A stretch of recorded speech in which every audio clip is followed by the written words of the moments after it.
Welcome to Strip Cover Lit, where we squeeze the bigger picture out of literature. I'm Adrian Fort, and we are here for a return to a series from Yore. That is right, we are returning to writers' quotes here on Strip Cover Lit. These will be, I believe, a solo venture from here on out, as I don't believe Dalton considers himself a writer. And I think that the old shows, so we did 12 of these, I think. The first 12 weeks that we were around. So if you were here during the time where these were dropping fresh, I commend you. But seriously, do something with your life. And this is something that's it didn't go particularly well the first time, but nonetheless, we were here with another writer's quote. This time coming to us, of course, from Papa Ernest Hemingway on writing, edited by Larry W. Phillips. This quote is on page 15, and it reads as such: "Writing is something that you can never do as well as it can be done. It is a perpetual challenge, and it is more difficult than anything else that I have ever done.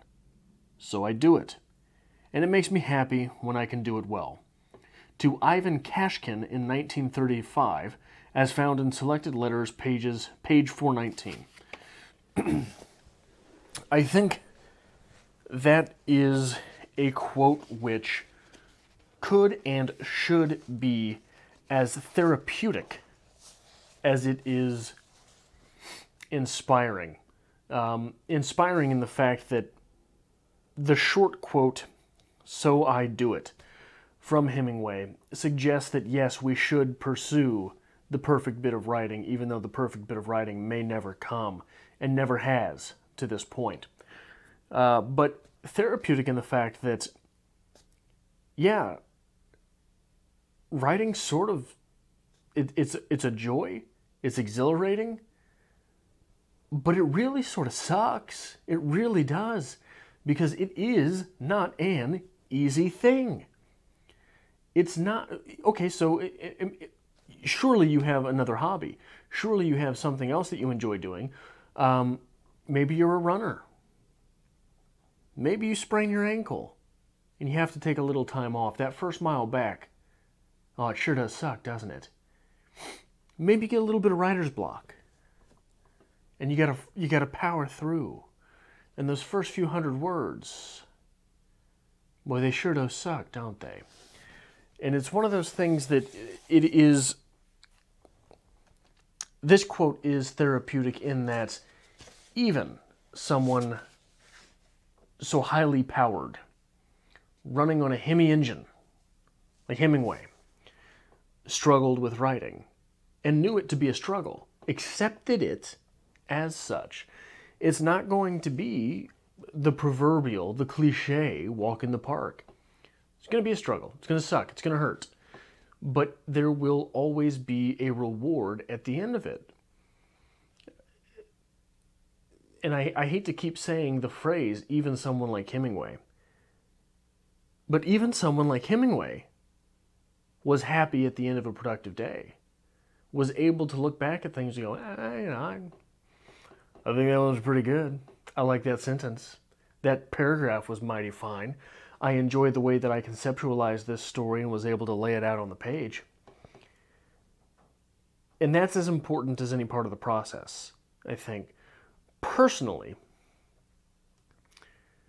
the biggest reward that I get from writing is when I put something on a page and I know that's going to bother somebody. That's going to piss somebody off. But not in a repulsive Chuck Palahniuk guts short story way that, oh yeah, if I could make somebody pass out, sure, I'd take it. But roundabout, the way he does it in that short story is sort of a cheap parlor trick. Or the way that, for example, the new horror films are all about blood and guts and slasher and things like that, which I guess the horror genre is sort of turning away from, but for a while it was stuck in that, and by a while I mean probably 25 years. What was I talking about? Why was I talking about horror?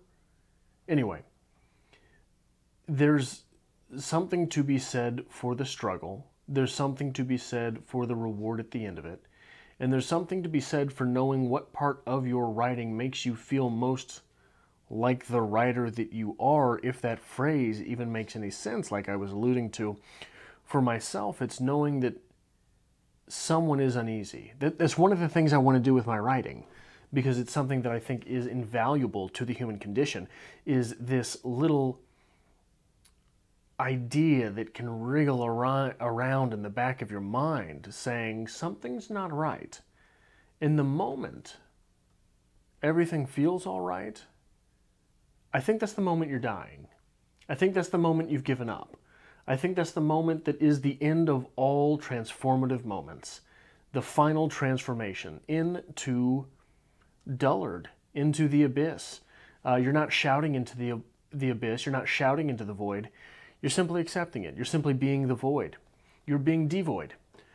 So I think that this little phrase in here, it makes me happy when I do it well. That's going to change from person to person. And what well means is going to change also from reader to reader. And someone like Hemingway, if one of Hemingway's short stories came out of Fitzgerald's pen, or if you just slapped the wrong name on one of them, I think that it would perturb the reader of that short story and the other's collection. And they were friends. I mean, imagine if you switched a short story from George Saunders to, hell, I don't know, Langston Hughes, right? You switch one of those people's short stories, and it's just going to be utter chaos in the mind of the reader. So, but they're both good. They're both done well. They're both done very well. So to know that you have done well, to be happy when you've done well, is to be happy when you've done you, when you have done something that is so authentic to the self, that is so primary to the writer that you wish to be, if you are one who even conceptualizes that. And maybe you're not. I think that someone like Ezra Pound, though, I think you should conceptualize to some extent the writer that you want to be. That you should have some idea, I hate the word, I hate the phrase, I hate the application, but some idea of the aesthetic to which you aspire. Because I think writers like Hemingway did. I think that writers like Saunders did. I think that writers like Langston Hughes did. I've made this comparison on the channel before. Langston Hughes' writing to me feels like that tense moment before a street fight either does or does not break out.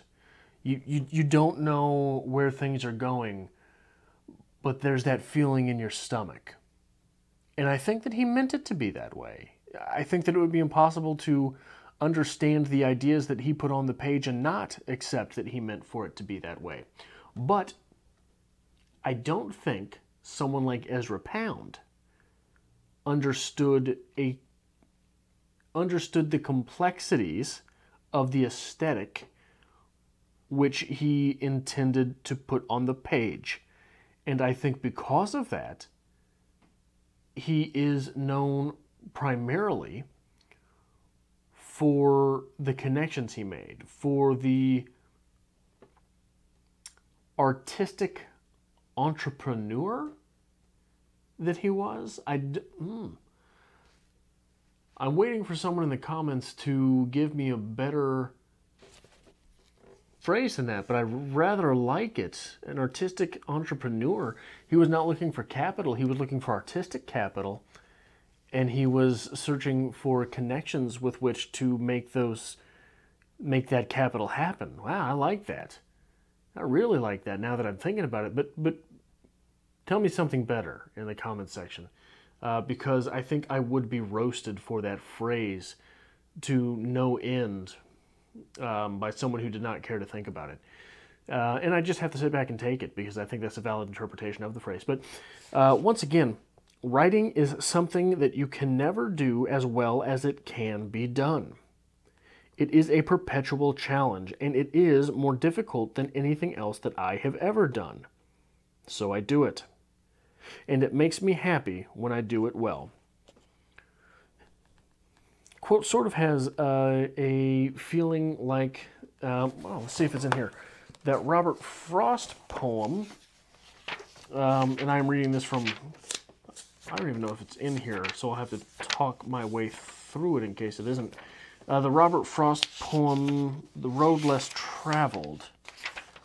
It would be just like, I'm looking through a collection by Harold Bloom. It would be just like Harold Bloom not to put that poem in here.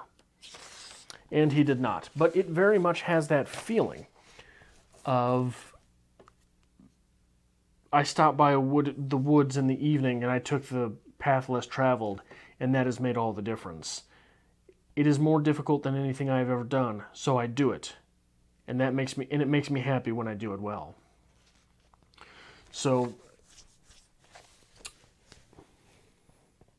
I'm doing this without notes. You'll have to let me know in the comment section if this works. This is highly experimental for me. If nothing else, returning to an old series like this. But let me know if this works, if you'd like to see more of these things in the future. Hit like if you did enjoy this. It really helps us out here on the channel.